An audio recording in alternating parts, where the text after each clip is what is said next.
My name is Beth Hiley here for Board Game Geek TV at Gen Con 2013. I'm sitting down with Keith Bloom and Patrick Whalen, both from Queen Games. And we're on the second of 4 games. Keith's laughing at me. That means I get to put this right in front of your face then. Which is that looks much better, actually.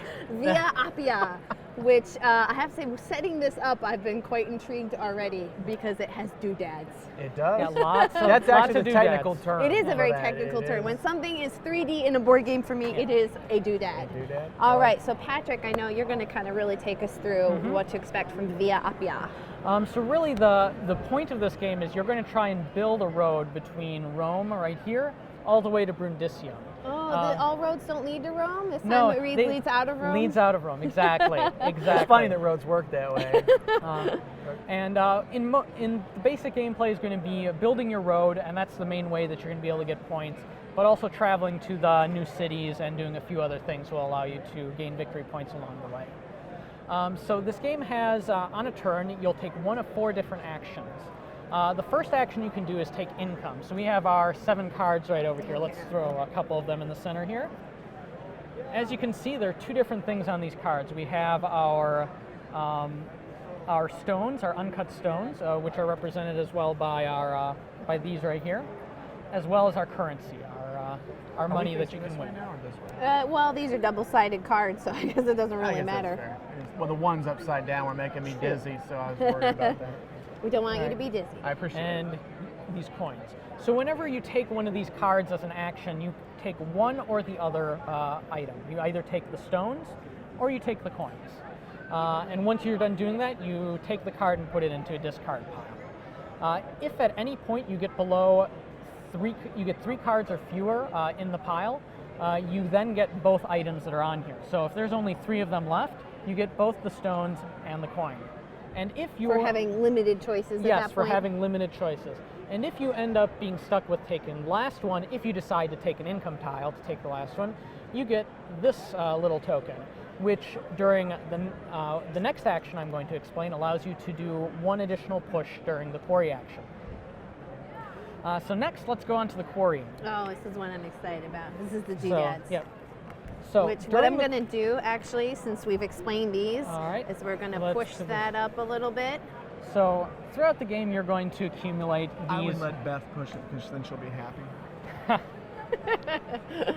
That didn't come on camera, did it?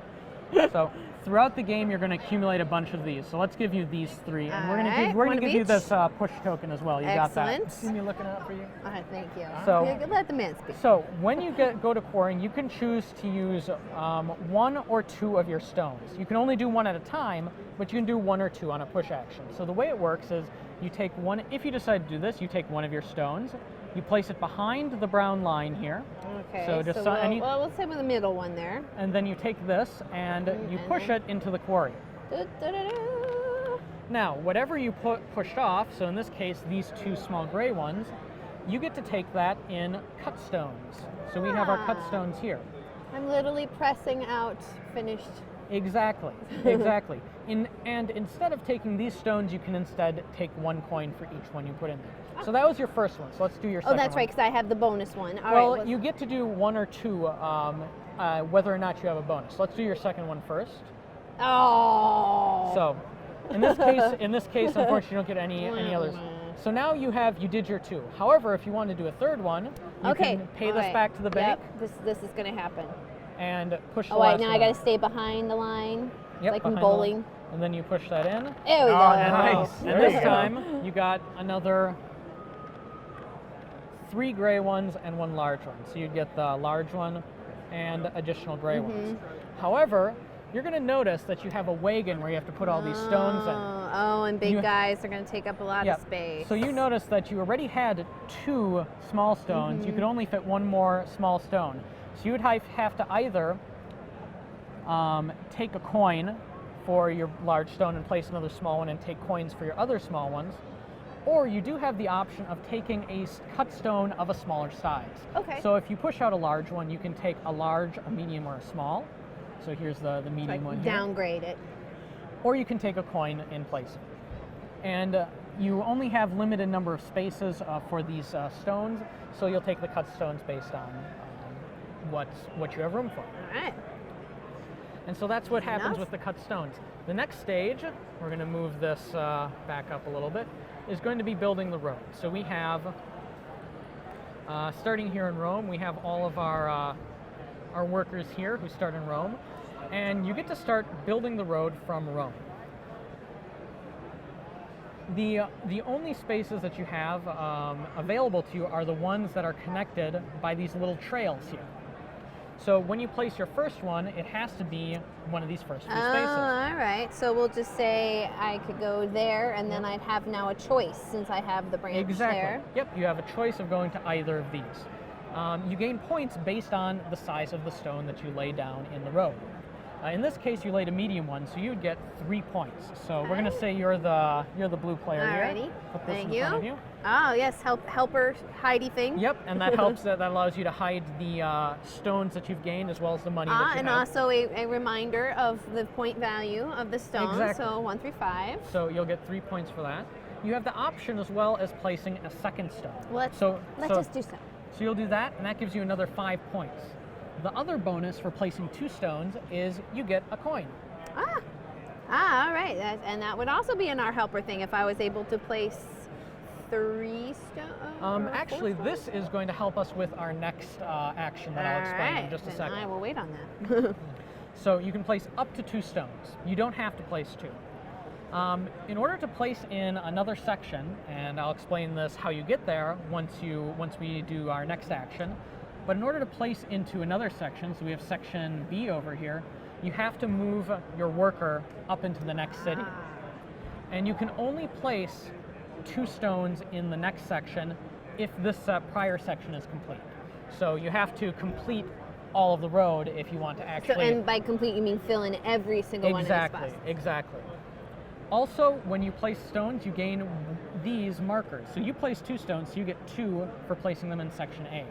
These will give you bonus points at the end of the game.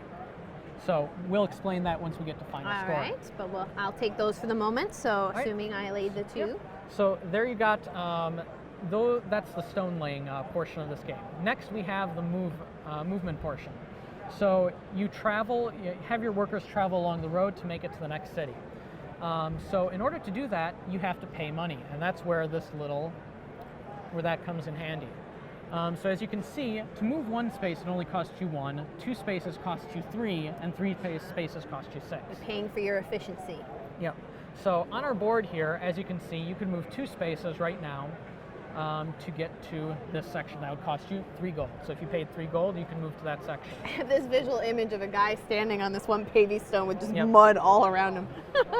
Yeah, and that's basically how it works too, because you can only have, on the smaller medium spaces, only 1 guy can fit there. On the large spaces, you can have up to 2 players there. Which actually, that production-wise worked out beautifully, since there is only space for 2 guys to physically stand on there. That Almost as if they had done. planned that. Oh, imagine that. Bang, bang. And you can, and also you can only stand on spaces that have been completed. You obviously, if a road hasn't been created, you can't take the road. Can you walk through people? Can you jump over them? You can jump over them, but you cannot end in a space if there's not space for So you. we're there. very good leapfroggers and can leap over people's shoulders. So They were well conditioned back then. Yes. So the other thing with travelers is if you're the first one to a new city, you get bonus points for being there first. Which I'm guessing these have a diminishing return as Exactly. you're So it goes 6, late to 3, the party. Yep, 6, 3, and then 1. The other thing is it makes it easier for other players to make it to the city. Once you've completed the road and another player made it there, it costs 1 less for each player that's made it to that city before. So instead of costing you 1, you can move 1 space for free. If you decide to go 2, it'll cost you 2, and so on down. If 2 people are there, this is still free, and then it only costs 1 to move 2 spaces. Now, is that just within that section then? That Just- that yep, wouldn't affect the just, new... Yep, just within that section. So the next section you have to build the road further and have the characters travel there. That makes sense. So You're it's sort kind of of a venturing into new catch up. territory. Yeah. So you build the road. The game can end in 2 different ways. The first way is by building all of the road sections. If you build all the road sections, that triggers the game end.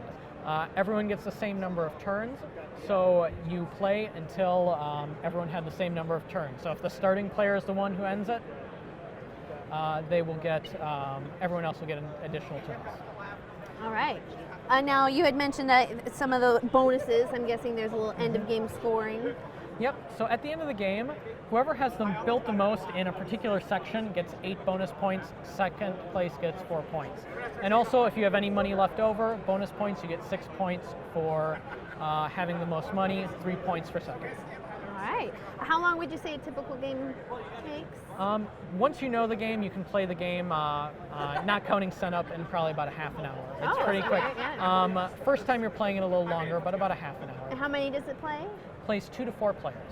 Excellent. I gotta say, this was one that wasn't on my radar, but it has doodads. We've really been getting a lot of attention for doodads, this yeah. one. It's people. I think it's got a fun. The interaction is fun. I don't want to A little call bit it of random dexterity. mechanic Yeah. there, you know. So it's got some nice level of strategy for the length of gameplay. Works well with families, younger people, but And is some this adults. out now? Yes, or it is. Out Yeah. full retail? Yes. Right, and ready Yes. to go. All right. So no Absolutely. excuse not to go get it. There we go. All right. Well, Keith and Patrick, Oh, there we go. thank you. Thank you so much. And we'll bring out the box one more time for Via Appia. There you go. There you go. Be consistent.